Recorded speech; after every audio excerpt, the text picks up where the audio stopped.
कभी Bharat Pakistan cricket match का तनाव देखिए और फिर उसी मैच के बाद दिखाई मेहमान नवाजी की गर्मजोशी। जी ये तस्वीरें ना दक्षिण एशिया के एक बड़े मिजाज को दिखाती हैं। बिल्कुल। यहाँ मुकाबला और मेलजोल, उम्मीद और नाउमीदी, शक और भरोसा, मतलब सब साथ साथ चलते हैं। हाँ, एक अजीब सा घालमेल है। तो आज हम इसी पेचीदा और दिलचस्प क्षेत्र यानी समकालीन दक्षिण एशिया पर एक गहरी नजर डाल रहे हैं। हमारी ये चर्चा कक्षा 12 की राजनीति विज्ञान की किताब समकालीन विश्व राजनीति के अध्याय 5 में दी गई जानकारी पर आधारित है। ठीक है। हमारा मकसद है इस इलाके के देशों के बीच के तनाव, सहयोग की कोशिशों और उनकी अंदरूनी राजनीति को समझना, जिसने इस पूरे क्षेत्र को आप कह सकती हैं आज का रूप दिया है। तो चलिए शुरू करते हैं। हाँ, और जब हम दक्षिण एशिया कहते हैं तो मोटे तौर पर इसमें बांग्लादेश, भूटान, भारत, मालदीव, नेपाल, पाकिस्तान और श्रीलंका आते हैं। उत्तर में विशाल हिमालय और बाकी 3 तरफ समंदर, हिंद महासागर, अरब सागर, बंगाल की खाड़ी, ये इसे एक तरह की भौगोलिक इकाई बनाते हैं। अच्छा। और इसी भूगोल ने यहाँ की जबानों, समाज और संस्कृति को एक खास पहचान दी है, कह सकते हैं। सही। कभी कभी अफगानिस्तान और म्यांमार को भी इसमें शामिल कर लिया जाता है चर्चाओं में। पर चीन, देखिए, वो एक बड़ा पड़ोसी है, अहम खिलाड़ी भी है, लेकिन उसे दक्षिण एशिया का हिस्सा नहीं माना जाता। अच्छा, तो मतलब इतनी भौगोलिक और सांस्कृतिक पहचान के बावजूद इस इलाके के देशों में राजनीतिक व्यवस्थाएं काफी अलग अलग रही हैं। ये कोई एक जैसी राजनीतिक जगह नहीं है। बिल्कुल नहीं, बिल्कुल नहीं। अगर देखें तो भारत और श्रीलंका ने आज़ादी के बाद से तमाम मुश्किलों के बावजूद लोकतांत्रिक व्यवस्था को कायम रखा है ना? हाँ, काफी हद तक। भारत तो लगातार लोकतंत्र बना ही रहा है और श्रीलंका ने भी, जैसा आपने कहा, काफी हद तक ऐसा ही किया है। लेकिन फिर पाकिस्तान और बांग्लादेश का मामला अलग है। हाँ, तस्वीर का दूसरा पहलू भी है।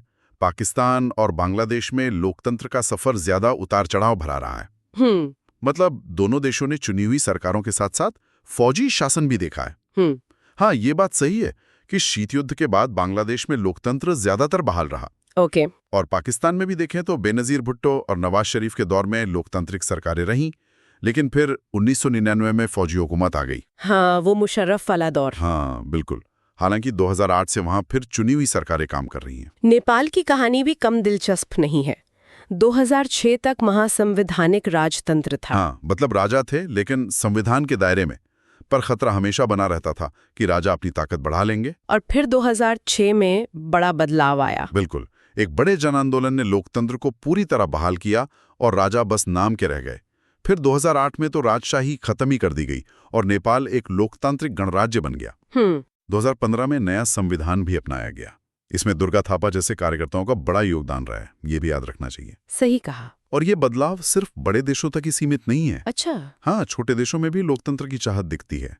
भूटान में देखिए, अभी भी राजतंत्र है, पर राजा खुद ही देश को मल्टी पार्टी डेमोक्रेसी यानी बहुदलीय लोकतंत्र की तरफ ले जाने की योजना बना रहे हैं। ये तो दिलचस्प है। हाँ, और मालदीव, जो 1968 तक सल्तनत था, अब एक गणराज्य है जहां राष्ट्रपति प्रमुख होते हैं। 2005 में वहां की संसद ने एक मत से बहुदलीय व्यवस्था अपनाने का फैसला किया। तो मतलब हम ये कह सकते हैं कि भले ही हर देश का अनुभव अलग रहा हो, लोकतंत्र की जो चाहत है वो इस पूरे क्षेत्र में काफी मजबूत है। बिल्कुल, हाल के सर्वे यही दिखाते हैं।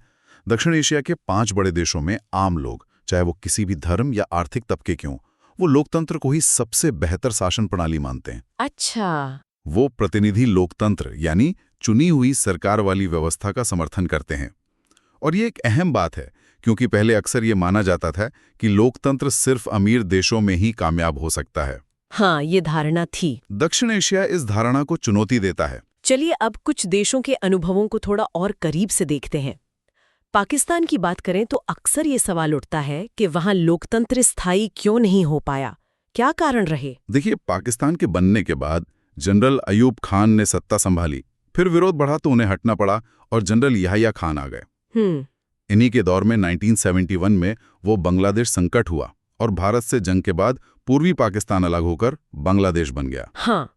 इसके बाद जुल्फिकार अली भुट्टो की चुनी हुई सरकार आई, लेकिन 1977 में जनरल जियाउल हक ने उन्हें हटाकर फिर फौजी शासन लगा दिया। और ये सिलसिला फिर चलता रहा रुक रुक कर। हाँ, चलता रहा। 1988 में बेनजीर भुट्टो के नेतृत्व में लोकतंत्र लौटा। फिर उनकी पार्टी यानी पाकिस्तान पीपल्स पार्टी और मुस्लिम लीग के बीच सत्ता की खींचतान चलती रही। ये दौर 1999 तक चला, जब जनरल परवेज मुशर्रफ ने फिर तख्ता पलट कर दिया और नवाज शरीफ को हटा दिया। हाँ, 2008 के बाद से चुनी हुई सरकारें हैं, लेकिन लोकतंत्र की जड़ें गहरी न हो पाने के कई कारण बताए जाते हैं। इसमें सेना, धार्मिक नेता और बड़े जमींदारों का जो दबदबा है वो एक बड़ा फैक्टर है। और क्या भारत के साथ जो लगातार तनाव रहता है उसका भी इसमें कोई रोल है? निश्चित रूप से बहुत बड़ा रोल है। भारत के साथ टकराव ने सेना और उससे जुड़े गुटों को हमेशा मजबूत किया है। अच्छा। वो अक्सर ये तर्क देते हैं कि राजनीतिक पार्टियां और लोकतंत्र देश की सुरक्षा के लिए ठीक नहीं है, इनमें कमजोरियां हैं, इसलिए सेना का नियंत्रण जरूरी है। लेकिन क्या वहां लोकतंत्र के समर्थक नहीं है? नहीं, बिल्कुल हैं। ये भी सच है कि पाकिस्तान में लोकतंत्र के लिए मजबूत आवाजें हमेशा उठी हैं। वहाँ का मीडिया काफी हद तक आज़ाद और साहसी रहा है और मानवाधिकार आंदोलन भी सक्रिय है। और बाहरी ताकतों का क्या, खासकर पश्चिमी देशों की क्या भूमिका रही? देखिए, अंतर्राष्ट्रीय समर्थन की कमी ने भी सेना के दबदबे को बनाए रखने में कहीं न कहीं मदद की है। कैसे? अमेरिका और दूसरे पश्चिमी देशों ने कई बार अपने रणनीतिक हितों के चलते, जैसे इस्लामी आतंकवाद का डर या फिर पाकिस्तान के परमाणु हथियारों की चिंता, इन वजहों से कई बार सीधे या परोक्ष रूप से फौजी शासन का समर्थन किया है या आंखें मूंद ली हैं। अब जरा बांग्लादेश की बात करते हैं। उसका जन्म ही एक बड़े संघर्ष से हुआ। हाँ, बिल्कुल। 1947 से 1971 तक बांग्लादेश, जो तब पूर्वी पाकिस्तान था, वो पाकिस्तान का हिस्सा था। लेकिन पश्चिमी पाकिस्तान के दबदबे और खासकर उर्दू भाषा थोपने के खिलाफ वहां शुरू से गुस्सा था। बंगाली पहचान को लेकर। हाँ, बंगाली संस्कृति और भाषा के साथ भेदभाव का विरोध लगातार बढ़ता गया। शेख मुजीबुर रहमान ने इस आंदोलन का नेतृत्व किया और पूर्वी क्षेत्र के लिए ज्यादा स्वायत्ता मांगी। 1970 के चुनाव तो एक तरह से टर्निंग पॉइंट थे। बिल्कुल। शेख मुजीब की पार्टी अवामी लीग ने पूर्वी पाकिस्तान की लगभग सभी सीटें जीती और पूरे पाकिस्तान की संविधान सभा में बहुमत हासिल कर लिया। लेकिन पश्चिमी पाकिस्तान के नेताओं ने सभा ही नहीं बुलाई। शेख मुजीब को गिरफ्तार कर लिया गया। ओहो। और जनरल याहिया खान के फौजी शासन ने आंदोलन को कुचलने की बहुत कोशिश की। हजारों लोग मारे गए। बड़ी संख्या में लोग भागकर भारत आए, जिससे भारत में बड़ा शरणार्थी संकट खड़ा हो गया। और यहीं भारत की भूमिका अहम हो गई। हाँ, भारत सरकार ने बांग्लादेश की आज़ादी की मांग का समर्थन किया, आर्थिक और सैन्य मदद भी दी। इसी के चलते दिसंबर 1971 में भारत पाकिस्तान युद्ध हुआ। पाकिस्तानी सेना ने पूर्वी पाकिस्तान में सरेंडर किया और बांग्लादेश एक आज़ाद देश बना। आज़ादी के बाद बांग्लादेश ने धर्मनिरपेक्षता, लोकतंत्र और समाजवाद के सिद्धांतों पर अपना संविधान बनाया। लेकिन जैसा हमने पाकिस्तान के मामले में देखा, यहाँ भी स्थिरता आसानी से नहीं आई। सही कहा। 1975 में शेख मुजीब ने संविधान बदलकर राष्ट्रपति प्रणाली लागू कर दी और अपनी पार्टी अवामी लीग को छोड़ बाकी सब पर पाबंदी लगा दी। और दुर्भाग्य से इसी साल अगस्त में सेना के कुछ अधिकारियों ने बगावत करके उनकी हत्या कर दी। इसके बाद फिर से फौजी शासन का दौर आया।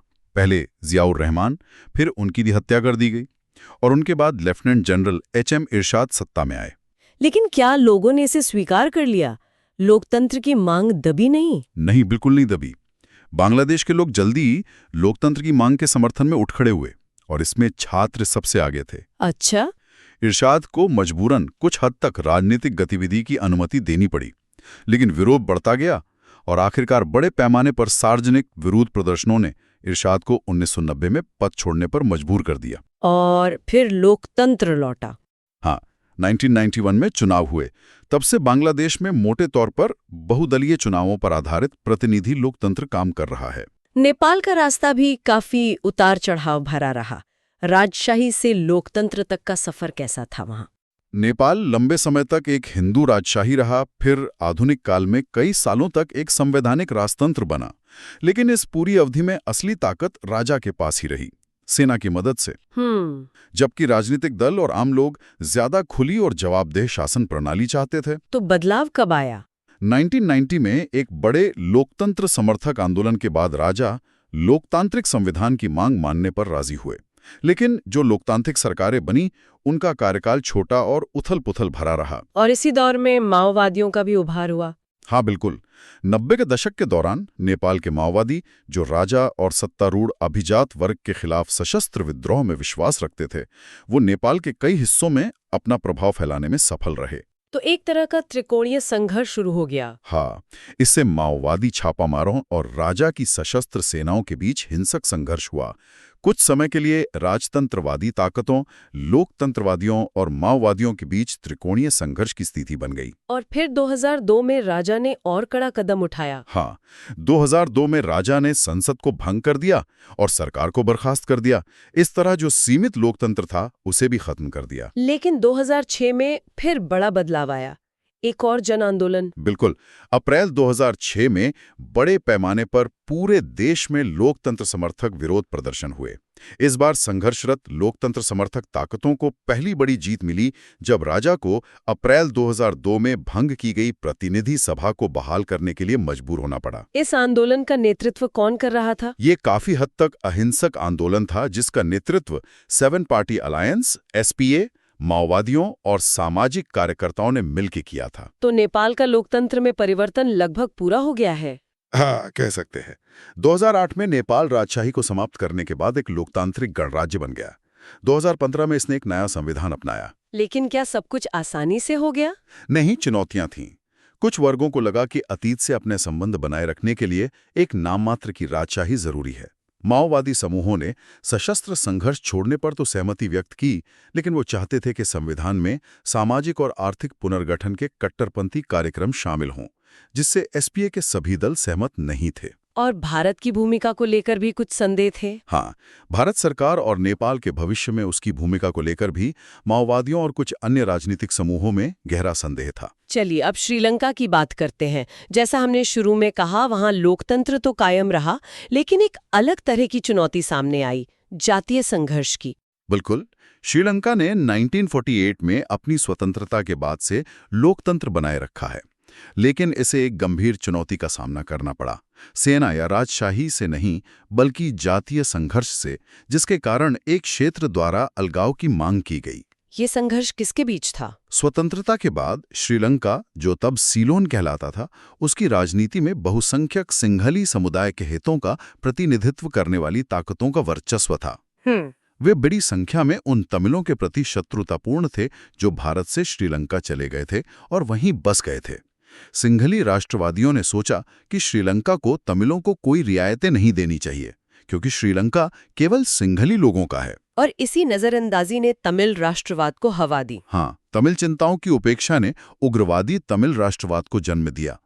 1983 से एक उग्रवादी संगठन liberation tigers of Tamil Eelam यानी LTTE श्रीलंका की सेना के साथ सशस्त्र संघर्ष कर रहा था और श्रीलंका के तमिलों के लिए तमिल ईलम या एक अलग देश की मांग कर रहा था। LTTE काफी ताकतवर हो गया था। हाँ, LTTE ने श्रीलंका के उत्तर पूर्वी हिस्सों को नियंत्रित कर लिया था। भारत की क्या भूमिका रही इसमें?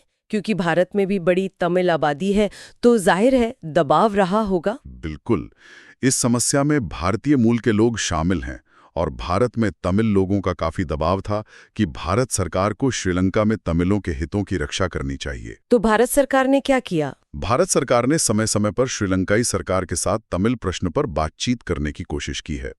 1987 में भारत सरकार पहली बार सीधे तौर पर श्रीलंकाई तमिल प्रश्न में शामिल हुई। वो शांति सेना वाला मामला? हाँ, भारत ने श्रीलंका के साथ एक समझौता किया और श्रीलंकाई सरकार और तमिलों के बीच संबंधों को स्थिर करने के लिए सैनिक भेजे, जिसे भारतीय शांति सेना IPKF कहा गया। लेकिन उसका नतीजा क्या निकला? कई लोगों ने भी पसंद नहीं किया। उन्हें लगा ये उनके अंदरूनी मामलों में दखल है। 1989 में भारतीय शांति सेना IPKF अपने उद्देश्य को प्राप्त किए बिना श्रीलंका से हट गई। और संघर्ष उसके बाद भी जारी रहा? हाँ, श्रीलंकाई संकट हिंसक बना रहा। स्कैंडिनेवियाई देशों जैसे नॉर्वे, आइसलैंड ने युद्धरत समूहों को बातचीत की मेज पर वापस लाने की कोशिश की। अंत कब हुआ इस संघर्ष का? अंततः सशस्त्र संघर्ष 2009 में समाप्त हुआ, जब LTTE को श्रीलंकाई सेना ने पराजित कर दिया। इस पूरे लंबे और हिंसक संघर्ष के दौरान भी क्या श्रीलंका की अर्थव्यवस्था और सामाजिक विकास पर बहुत बुरा असर पड़ा? देखिए, हैरानी की बात है, लेकिन संघर्ष के बावजूद श्रीलंका ने काफी आर्थिक विकास दर्ज किया है और मानव विकास के उच्च स्तर दर्ज किए हैं। अच्छा। हाँ, श्रीलंका जनसंख्या वृद्धि दर को सफलतापूर्वक नियंत्रित करने वाले पहले विकासशील देशों में से एक था। इस क्षेत्र में अर्थव्यवस्था को उदार बनाने वाला पहला देश था और गृह युद्ध के दौरान कई वर्षों तक उसकी प्रति व्यक्ति सकल घरेलू उत्पाद (जीडीपी) इस क्षेत्र में सबसे ज्यादा थी। और लोकतंत्र भी बना रहा। हाँ, आंतरिक संघर्ष की इतनी तबाही के बावजूद उसने एक लोकतांत्रिक राजनीतिक व्यवस्था बनाए रखी है। ये अपने आप में बड़ी बात है। ये तो हुई देशों की अंदरूनी राजनीति और उनके अपने अपने संघर्ष। अब जरा क्षेत्रीय रिश्तों पर आते हैं, खासकर जो तनाव वाले क्षेत्र हैं उन पर। जाहिर है भारत पाकिस्तान का मसला सबसे बड़ा है। बिल्कुल, सबसे प्रमुख संघर्ष भारत और पाकिस्तान के बीच ही है। बंटवारे के फौरन बाद ही दोनों देश कश्मीर के भाग्य को लेकर संघर्ष में उलझ गए और युद्ध भी हुए। हाँ, 1947, 48 और 1965 के युद्ध मामले को सुलझाने में विफल रहे। 1971 में भारत ने पाकिस्तान के खिलाफ एक निर्णायक युद्ध जीता, लेकिन कश्मीर मुद्दा अनसुलझा ही रहा। आज भी नियंत्रण रेखा इसे बांटती है। कश्मीर के अलावा और कौन से मुद्दे हैं जिन पर दोनों देशों के बीच तनाव है? संघर्ष, सियाचिन ग्लेशियर के नियंत्रण और हथियारों के अधिग्रहण जैसे रणनीतिक मुद्दों पर भी है। परमाणु हथियारों की होड़। हाँ, 1990 के दशक में दोनों राज्यों द्वारा परमाणु हथियार और मिसाइल हासिल करने के साथ हथियारों की दौड़ ने एक नया और ज्यादा खतरनाक चरित्र ग्रहण किया। 1998 में भारत ने पोखरण में परमाणु विस्फोट किए। पाकिस्तान ने कुछ ही दिनों में चागाई हिल्स में परमाणु परीक्षण करके जवाब दिया। तब से ऐसा लगता है कि एक तरह का सैन्य संतुलन बन गया है, जिसमें सीधे और पूर्ण पैमाने पर युद्ध की संभावना शायद कम हो गई है। लेकिन भरोसा तो बिल्कुल नहीं है। दोनों सरकारें एक दूसरे पर शक करती रहती हैं। बिल्कुल, भारत सरकार ने पाकिस्तान सरकार पर कश्मीरी उग्रवादियों को हथियार, ट्रेनिंग, पैसा और सुरक्षा देकर, जिसे कहते हैं लो इंटेंसिटी वायलेंस, उसकी रणनीति का उपयोग करने का आरोप लगाया है। भारत सरकार का यह भी मानना रहा है कि पाकिस्तान ने 1985-1995 की अवधि के दौरान ISI पे भी आरोप लगते हैं। हाँ, उसकी जासूसी एजेंसी ISI पर भारत के पूर्वोत्तर में विभिन्न भारत विरोधी अभियानों में शामिल होने का आरोप है, जो बांग्लादेश और नेपाल के माध्यम से गुप्त रूप से काम कर रही है, ऐसा माना जाता है। और पाकिस्तान का क्या कहना है? पाकिस्तान भी तो भारत पर आरोप लगाता होगा। हाँ, बिल्कुल।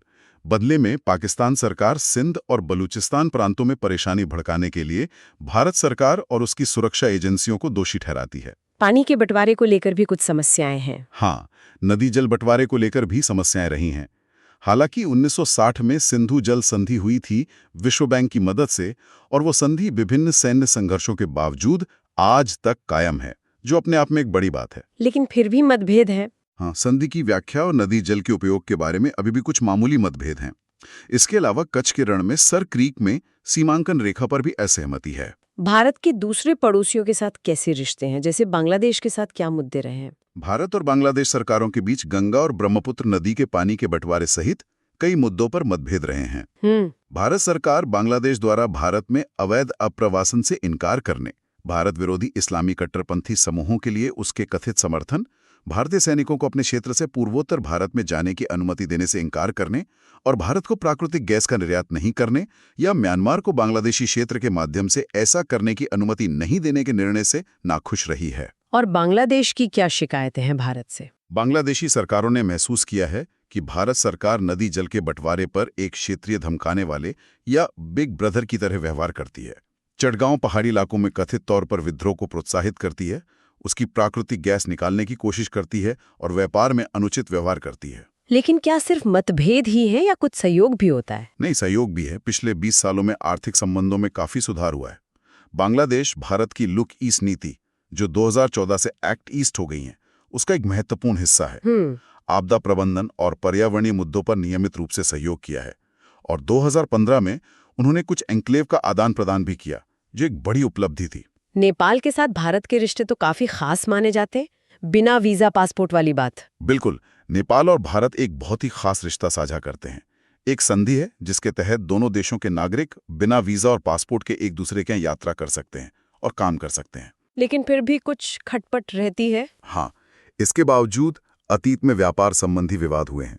भारत सरकार ने अक्सर नेपाल और चीन के बीच बढ़ते गर्मजोशी भरे संबंधों और भारत विरोधी तत्वों के खिलाफ नेपाली सरकार की कथित निष्क्रियता पर नाराजगी व्यक्त की है। और माओवादी आंदोलन का मुद्दा? हाँ, भारतीय सुरक्षा एजेंसियां नेपाल में माओवादी आंदोलन को एक बढ़ते सुरक्षा खतरे के रूप में देखती रही हैं। और नेपाल की तरफ से क्या चिंताएं हैं भारत को लेकर? नेपाल में कई नेता और नागरिक सोचते हैं कि भारत सरकार उसके आंतरिक मामलों में हस्तक्षेप करती है, उसकी नदी के पानी और जल विद्युत पर नजर रखती है और नेपाल को भारतीय क्षेत्र के माध्यम से समुद्र तक आसान पहुंच प्राप्त करने से रोकती है। लेकिन रिश्ते फिर भी ठीक ठाक है। हाँ, इन सब बातों के बावजूद भारत नेपाल संबंध काफी स्थिर और शांतिपूर्ण है।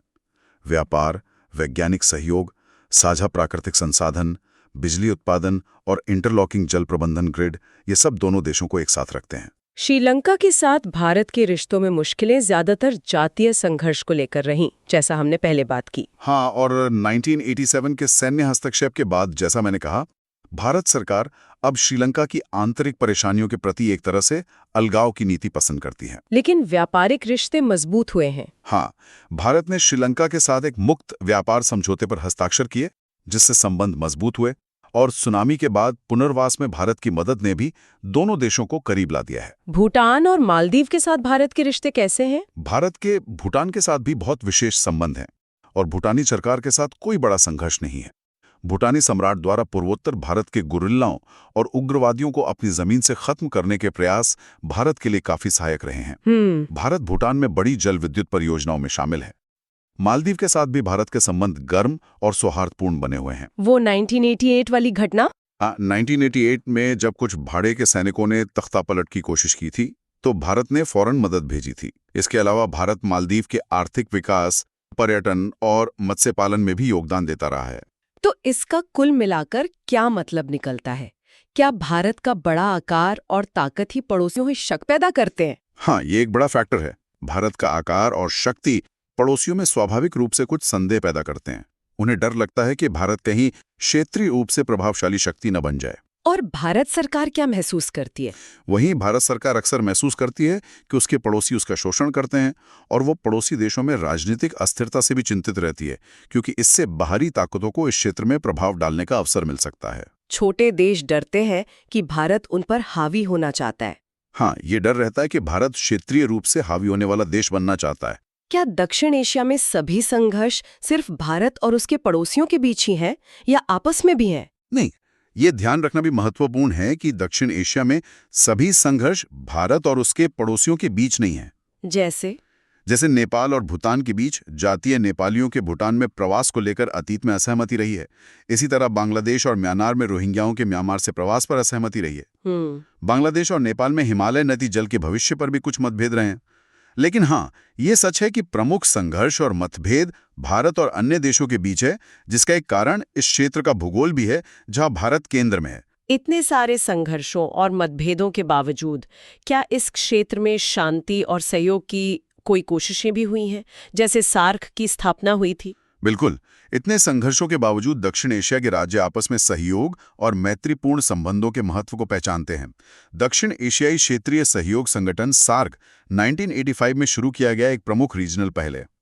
लेकिन वो बहुत सफल नहीं हो पाया है। हाँ, दुर्भाग्य से लगातार राजनीतिक मतभेदों के कारण सार्क को उतनी सफलता नहीं मिली है जितनी उम्मीद थी। और साफ्टा का क्या हुआ, जो मुक्त व्यापार के लिए बना था? हाँ, सार्क सदस्यों ने दक्षिण एशियाई मुक्त व्यापार समझौते पर हस्ताक्षर किए थे, जिसने पूरे दक्षिण एशिया के लिए एक मुक्त व्यापार क्षेत्र बनाने का वादा किया था।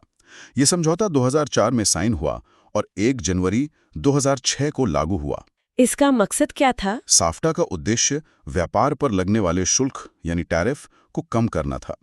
लेकिन यहाँ भी कुछ पड़ोसी देशों को डर है कि साफ्टा कहीं भारत के लिए उनके बाजारों पर आक्रमण करने और वाणिज्यिक उद्यमों के माध्यम से उनके समाजों और राजनीति को प्रभावित करने का एक तरीका न बन जाए। और भारत का क्या सोचना है इस पर? भारत सोचता है कि साफ्टा से सभी को वास्तविक आर्थिक लाभ हैं और एक क्षेत्र जो अधिक स्वतंत्र रूप से व्यापार करता है, वो राजनीतिक मुद्दों पर भी बेहतर सहयोग कर पाएगा।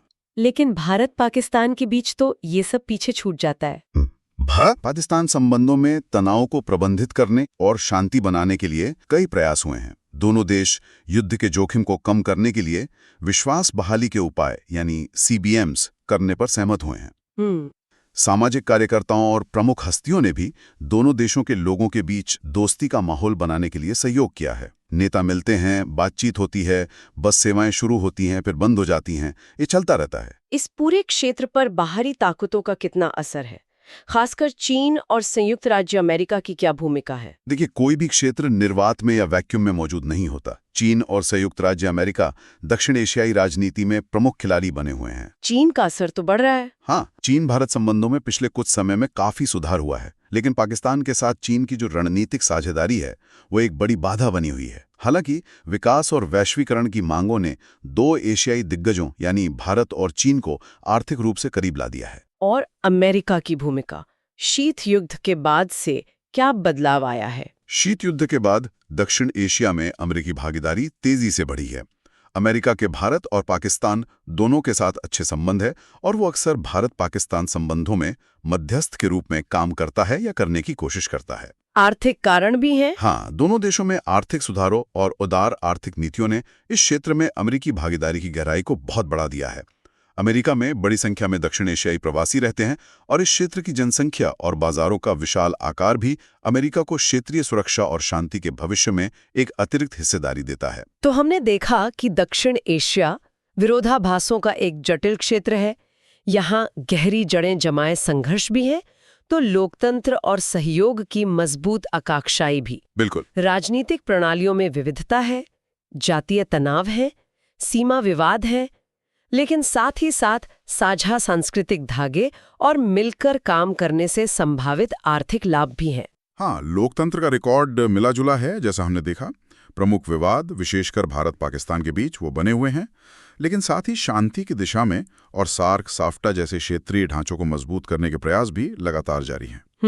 अगर हम इसे एक बड़ी तस्वीर से जोड़ें तो ये स्पष्ट है कि आंतरिक और बाहरी दोनों कारक इस क्षेत्र की गतिशीलता को आकार दे रहे हैं। और शायद इस क्षेत्र का भविष्य बाहरी शक्तियों पर कम और यहाँ के लोगों और सरकारों के आपसी तालमेल और समझ पर ज्यादा निर्भर करेगा। उम्मीद तो यही है। सवाल यही है कि क्या यह क्षेत्र संघर्षों के लिए ही जाना जाता रहेगा या एक साझा सांस्कृतिक और व्यापारिक ब्लॉक के रूप में उभर पाएगा? ये एक महत्वपूर्ण प्रश्न है कि आगे क्या होगा। ये श्रोताओं के लिए विचार करने योग्य प्रश्न है।